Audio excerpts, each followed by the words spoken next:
Hello students, आज हम लोग पढ़ेंगे ट्रांसलेशन की चैप्टर 3 इम्परेटिव सेंटेंसेस, जिसे हिंदी में आज्ञा सूचक वाक्य कहते हैं। तो चलिए वीडियो को अब जल्दी से स्टार्ट कर लेते हैं और इसके कुछ नियमों को फटाफट जल्दी से देख लेते हैं, फिर हम एग्जाम्पल से आपको समझाएंगे। ओके हेलो फ्रेंड्स, तो यहाँ पर इस रूल को आप एकदम ध्यानपूर्वक से देखिए, क्योंकि यह एक रूल है। इसी रूल के अकॉर्डिंग हम लोग एग्जाम्पल करेंगे और इम्परेटिव सेंटेंस को समझ पाएंगे। ओके, तो रूल क्या कहता है कि इम्परेटिव सेंटेंसेस से आज्ञा यानी ऑर्डर, निवेदन यानी रिक्वेस्ट, सुझाव यानी सजेशन, etc आदि भाव प्रकट होते हैं। इन वाक्यों में सामान्य रूप से वाक्य का कर्ता यानी सब्जेक्ट छिपा रहता है।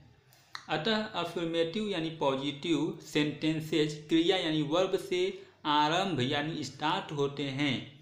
निषेधात्मक वाक्य यानी नकारात्मक वाक्य में डू नॉट या नेवर प्लीज का प्रयोग किया जाता है।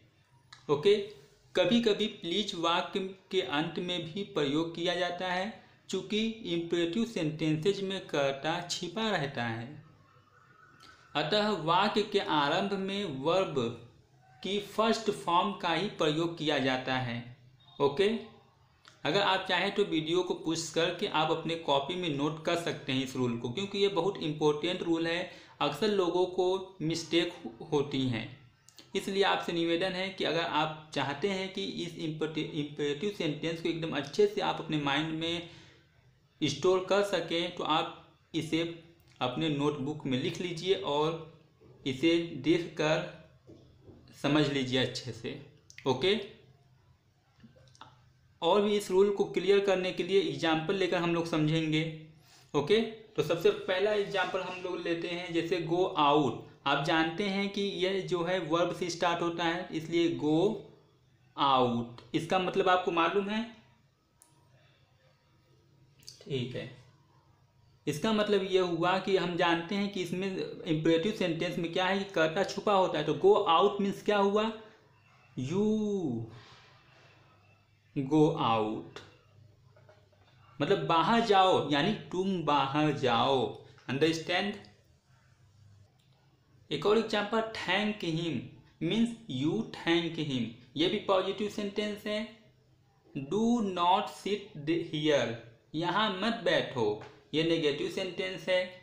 नेवर टेल अ लाई, कभी भी झूठ मत बोलो, ये भी नेगेटिव सेंटेंस है। एक और एग्जाम्पल लेते हैं, प्लीज हेल्प मी। इसमें क्या आपको दिखा, प्लीज। प्लीज आप अक्सर यूज किए होंगे कभी। प्लीज कब यूज किया जाता है, जब किसी से कोई, जैसे इसमें क्या दिख रहा है आपको, इसमें क्या दिख रहा है, शोविंग रिक्वेस्ट। जब आप किसी के सामने रिक्वेस्ट करते हैं किसी बात को मनाने के लिए, तो वहाँ पर हम लोग प्लीज का यूज करते हैं अक्सर। तो यहाँ पर क्या हम लोग को दिख रहा है, रिक्वेस्ट दिख रहा है। काइंडली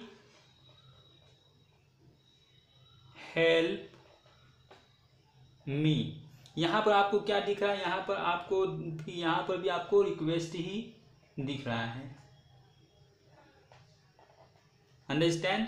इतनी बात समझ में आ गई आपको। लेकिन इसमें भी कुछ त्रुटियां हैं, कुछ टिप्पणियां हैं, उसे भी आपको जानना बहुत ही इम्पोर्टेंट है। टिप्पणी जैसे हेल्प मी काइंडली, अगर क्वेश्चन नंबर 6 को आप अगर ऐसे लिखना चाहें हेल्प मी काइंडली, तो ये इनकरेक्ट होगा, रॉन्ग होगा। ओके, तो लेट मी गो ये भी पॉजिटिव सेंटेंस है। और next example, don't let him sleep, ये भी नेगेटिव सेंटेंस है। ओके, आई होप दैट आपको इतना समझ में आ गया होगा। अब अनुवाद करने के कुछ रूल्स हैं, उस रूल्स को हम लोग फॉलो करेंगे और इम्परेटिव सेंटेंस और अच्छे से हम लोगों को समझ में आ जाएगा। तो चलिए रूल्स को समझ लेते हैं फटाफट, फिर उसके बाद एग्जाम्पल लगाएंगे। हेलो स्टूडेंट्स, रूल क्या है, अफर्मेटिव सेंटेंस में सर्वप्रथम वर्ब की फर्स्ट पर्सन का प्रयोग यानी यूज करते हैं। एग्जाम्पल, दरवाज़ा बंद करो, shut the door. Second example negative sentence second rules, negative sentence में मट के लिए डू नॉट यानी डोंट का प्रयोग वर्ब की फर्स्ट फॉर्म के साथ होता है। एग्जाम्पल, दरवाजा मत खोलो, डू नॉट यानी don't open the door. Rule number third, कृपया के लिए प्लीज या काइंडली के साथ वर्ब की फर्स्ट फॉर्म का यूज करते हैं। एग्जाम्पल, कृपया यहाँ बैठिए, प्लीज सिट हेयर और kindly sit here. Okay. Fourth नियम, ऑलवेज या नेवर का प्रयोग इंपेरेटिव सेंटेंस में वाक्य के आरंभ में होता है यानी स्टार्टिंग में होता है। ऑलवेज ये बात याद रखिए कि ऑलवेज पॉजिटिव है और नेवर नेगेटिव है। एग्जाम्पल, सदा सत्य बोलो, always speak the truth. Second example, कभी झूठ मत बोलो, never tell a lie. Okay. अब 5 रूल को हम लोग ऊपर पढ़ते हैं, यहाँ पर जगह कम पड़ गई है। तो ऊपर रूल है कि फर्स्ट और थर्ड पर्सन के आदेश, निवेदन, सुझाव को व्यक्त करने के लिए लेट का यूज करते हैं। लेट का अर्थ अलाउ है, मतलब लेट का अर्थ जो अलाउ है। लेट के बाद वर्ब से पहले टू नहीं आता है, लेकिन अलाउ के बाद टू आता है। जैसे let him play equal to allow him to play, मतलब लेट के साथ टू नहीं लिखते हैं, लेकिन अलाउ के साथ टू लिखेंगे। Let me read, allow me to read. Okay. तो अगर आप चाहें तो इस वीडियो को पुश करके अपने नोटबुक में इस रूल को अपने अकॉर्डिंग लिख सकते हैं, समझ सकते हैं, ताकि ये इंपेरेटिव सेंटेंस आपके जहन में बैठ जाए और आप अच्छे से आगे कुछ कर पाएँ। ओके। अब मिलते हैं नेक्स्ट वीडियो में। अगर वीडियो अच्छा लगा हो तो लाइक करें, सब्सक्राइब करें और बेल आइकन को ऑल पे सेट करें। ओके। तब तक के लिए दीजिए इजाज़त। Thank you.